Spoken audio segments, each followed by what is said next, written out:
Hey everyone, Wobbe here from Platinum Intel. PlayStation has just revealed the next batch of games leaving the PS Plus catalogue in October, and this time, it's the smallest list we've ever seen, with just 4 titles on the way out. Honestly, that's a win for us trophy hunters, because it means less pressure to rush through those unfinished platinums. One of these happens to be a PSVR 2 title, and there's an interesting bit of trivia. Once it's gone, only 3 PSVR 2 games will remain in the entire catalogue. That's down from 14 just a year ago. These removals will roll out on October 21st, so with that in mind, let's break down what's leaving and whether you can realistically grab those platinums before they disappear. First up is Battlefield 1 on PS4, developed by EA DICE and released back on October 21st, 2016. This large-scale shooter set during World War I mixes intense action, cinematic single-player missions, and the Battlefield's trademark multiplayer warfare. Critics praised its visuals, authentic atmosphere, and massive multiplayer battles, with a Metacritic score of 88 and a user rating of 7.5. Battlefield 1 has a very rare platinum, with 32 base trophies. It's not the hardest or most frustrating list in the series, sitting at around a 4 out of 10 for difficulty. You can clear the single player trophies in one run if you start on the highest difficulty, and overall, the platinum will take you roughly 30 hours. In the campaign, you'll be chasing trophies for completing challenges, mission-specific objectives, and of course collectibles, but nothing is missable thanks to Mission Select. There are 10 online trophies, but most will unlock naturally just by playing matches. Nothing too grindy, just sit back and enjoy some of that trademark Battlefield chaos. On top of that, there are 4 DLC packs, all multiplayer focused, priced individually at $22.95 AUD or bundled with Premium Pass for $59.95 AUD. Each adds assignments, maps, and weapons, with completion times ranging from 5 to 15 hours depending on skill or if you're boosting. Now the important part, can you realistically platinum it before it leaves PS Plus? The answer is yes, but with a caveat. At around 30 hours, it's doable within the time frame, but that depends heavily on server activity. While active servers still exist, you may need to switch regions or play during peak times to find consistent matches. Next up is Ghostbusters Spirits Unleashed Echo Edition, available on both PS4 and PS5, developed by Illphonic and released on October 18th, 2022.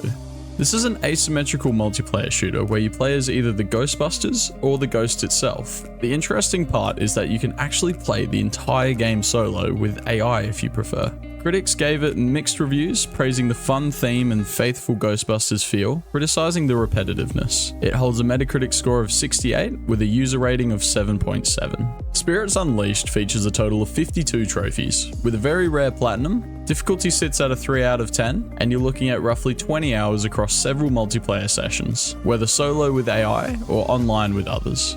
There are 2 trophies marked as online, though even those can be earned solo. They're just far easier if you've got a friend or a boosting group. The list also includes 4 grindy trophies, but most of them will come naturally if you keep them in mind while you play. On top of that, there are 4 time limited trophies. But don't worry, these aren't tied to real world dates. They're just tied to in-game scenarios that require you to complete an action within a certain time frame. And one last bonus, there's a semi-auto pop feature between PS4 and PS5. Since your profile data carries over, repeating an action often unlocks the corresponding trophies on the other platform. So, can you realistically platinum Ghostbusters before it leaves the catalogue? The answer is yes. With about 20 hours of playtime, it's comfortably doable, and while boosting will make things quicker, the platinum is fully achievable whether you play solo with AI or alongside friends. Next on the list is Tour de France 2023, available on both PS4 and PS5, developed by Cyanide Studio and released on June 8th, 2023.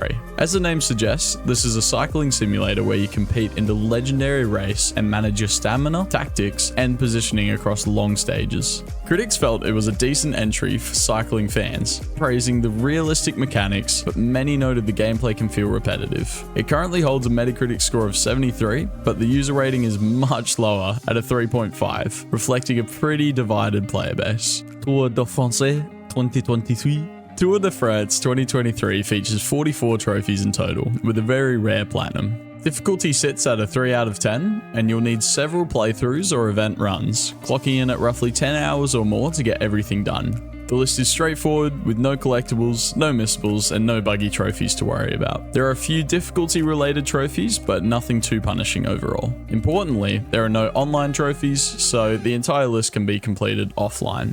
So is it doable before it leaves? Definitely. With a short completion time and no major roadblocks, this platinum is realistic for anyone starting now. That said, many players report the game becomes boring and repetitive quickly. And just look at this riveting gameplay footage. I mean, if this doesn't scream platinum excitement, I don't know what does. Keeping yourself awake might be harder than the trophies themselves.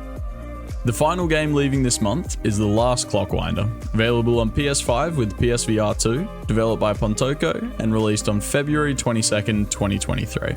It's a puzzle adventure where you, bear with me, create loops of automated clones to solve challenges and restore a giant clock tower. Sounds confusing already, but looks to be good fun. Critics loved the inventive mechanics and whimsical atmosphere, giving it a Metacritic score of 83, while the user rating sits at 7.3. The Last Clockwinder features 24 trophies, but it does not include a platinum trophy. The list is very approachable, sitting at around a 3 out of 10 for difficulty, and taking roughly 6 to 12 hours depending on your puzzle solving skills. There don't appear to be any missables, glitches, or grind. Most trophies come naturally just by playing through the game, with a few tied to optional challenges or clever puzzle solutions. So, can you complete the list before it leaves? Absolutely. It's very doable within the time frame provided. Of course, if you have a PSVR 2 headset. If you're set up for VR and don't struggle with motion sickness, this looks like a short but genuinely fun 100% completion. And that wraps up the 4 games leaving PlayStation Plus in October. Honestly, this is the smallest removal list we've ever covered, and for trophy hunters, that's great news.